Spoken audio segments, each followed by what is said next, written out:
Today, let's discuss how to a color group field on checkout fields. Within the Checkout Fields editor, use the interface to drag and drop the color group option to show the available color options. After adding the text field, enter a custom label to display on the front end and select the required color options in the general options. And next, add Conditional Logic option to the color field to show the field only when the gift wrapping field is selected. Add the required pricing in the pricing section for each options.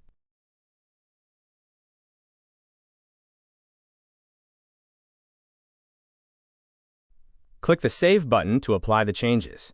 This ensures the field is added to the checkout form. Check the front end by clicking the gift wrapping option, and check for if the color group field you have added pop-ups under the field or not. Check for the color options and see the prices being added to the checkout or not. That's it. Now you have learned how to use the color group field on checkout fields.